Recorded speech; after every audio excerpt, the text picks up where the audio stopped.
Hello students, welcome to Legacy IAS Academy. Now we are going to discuss a very interesting topic that is going on in news headlines all across the world is the possibility of the shutdown of the US government. Now what do we mean by the term US government shutdown? Why it happens or it might happen, and what are the possible implications of it? Let us try to understand this in more detail. Now, to give you the context of this particular topic of discussion, hours to go before midnight government shutdown, the House has approved a new plan for the Speaker Mike Johnson. Now, basically, if this plan is approved by both the Senate as well as the Congress, in that case, or House of Representatives, it would temporarily fund federal operations and disaster aid. But this plan that is going to be passed most probably has dropped the demand of the president-elect of USA, that is the Donald Trump, who wanted to have an increase in the debt limit before the new year kicks in. So what is the debt limit, debt ceiling? We'll try to discuss about that also. However, in the context of the recent deal that both the parties, that is the Republican parties and the Democratic Party, has come into agreement, to explain that, Johnson has said that Congress now would meet our obligations and not allow federal operations to stutter ahead of the Christmas holiday season. Because if you talk about Christmas holiday season is the main season where people are going for holidays, people are traveling from one place to other place, and in this context, the US government shutdown, when it happens, it would cause a lot of inconvenience to the people of the United States. Now the question comes that what causes a shutdown of the US government? Now in simple terms we can understand this concept can be traced back to the act that was passed by US Congress somewhere in the 1884. The act is called as Anti-Deficiency Act. Now as per the Anti-Deficiency Act, it prohibits any federal agency. Federal agency means those agencies which are directly controlled and funded by the central government and US government. So those agencies cannot spend a single penny without the approval of the US Congress. As you know, US Congress is made up of two chambers. One is the US House of, we can say, House of Representatives, and other is the US Senate. So when both HOR and the Senate passes the bill and funding proposal, then only the federal agencies can spend the money. Now suppose if Congress do not agree about the proposal and the funding or the debt ceiling increase, in that case Congress will not be able to approve the funding for federal operations. And since there is no fund for the federal operations, obviously it causes the entire government supported enterprises to shut down, such as healthcare, such as we can say processing of the passports, such as national parks that is under the control of US government and all that.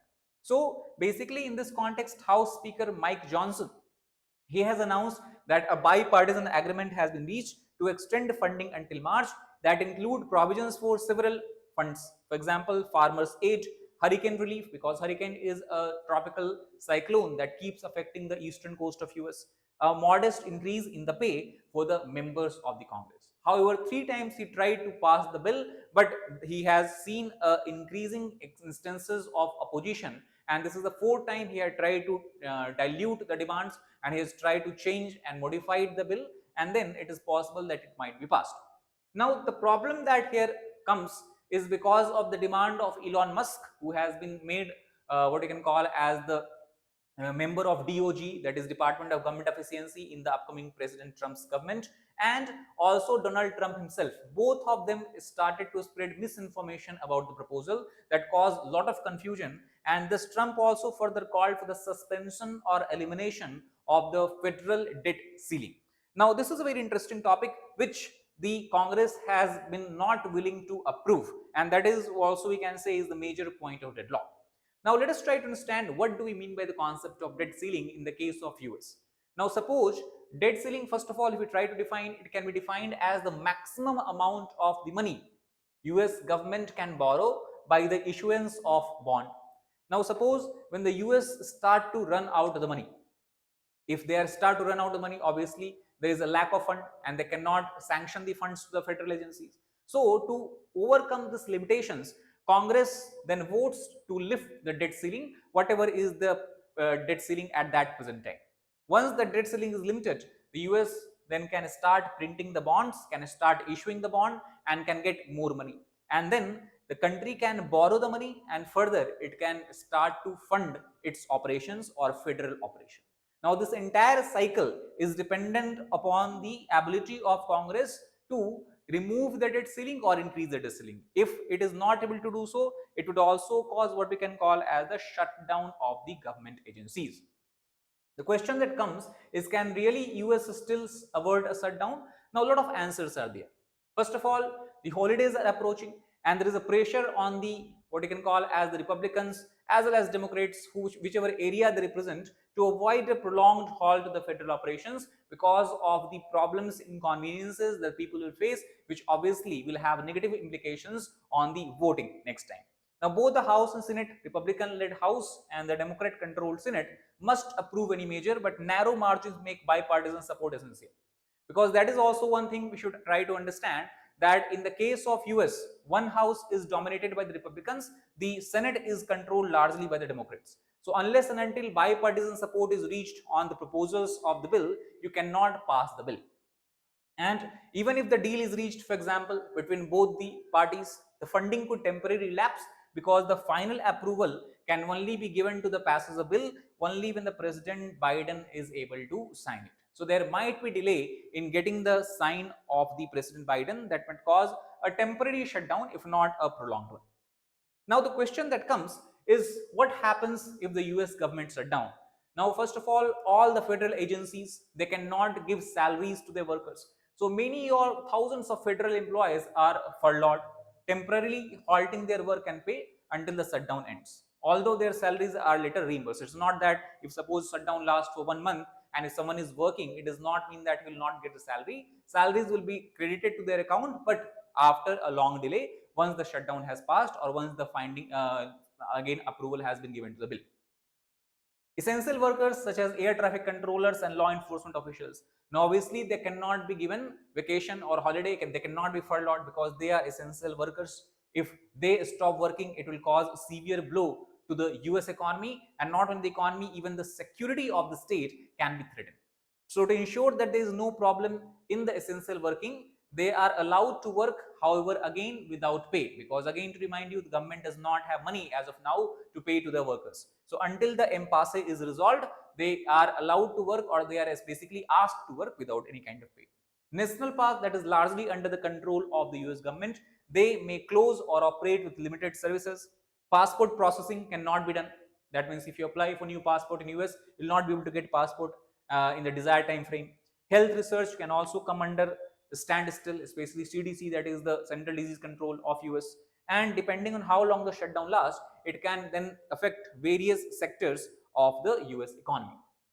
Now, the recent deal that is about 118 page, or the package on which both Democrats and the Republican parties have agreed upon, it basically asks to add $100 billion more in the disaster relief fund, $10 billion in the agricultural assistance to farmer, and then to fund the government at least through March. So these are the three major proposals. The demand of President-elect Trump to lift the debt ceiling, which the grand old party, that is the Republican Party leaders, have told lawmakers it would debate it, but not now, but it would be debated as a part of their tax and broader packages in the new year. So currently the demand of President Trump would not be met. And Republicans have made a so-called handshake agreement to raise the debt limit at that time, while also cutting $2.5 trillion in spending over the 10 years. So these are the proposals which has been agreed upon, which might not let the US government to shut in the near future. Now the question comes that, is this the first instance where the US government has shut down? The answer is absolutely no. Many times such cases happened for a different duration of time.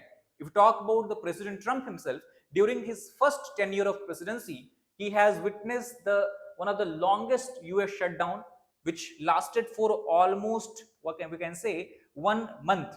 And that also again during the time of 2018-2019 Christmas holiday and the New Year period, causing a lot of inconveniences and frustration to the general public. Trump, however, does not fear the government shutdown the way the leaders of Republican parties and the Democratic Party, who are the member of Congress, fear. For example, if we talk about the House leader Mike Johnson and other lawmakers, they see that if federal closures indeed happens, if US shutdown indeed happens, it will be portrayed themselves as a political losers because they are not able to reach any kind of consensus.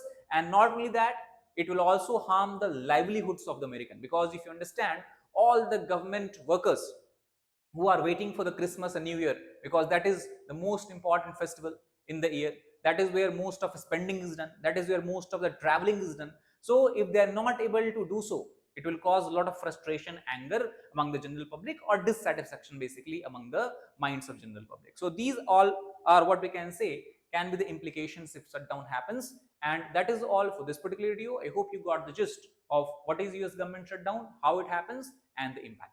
Thank you very much.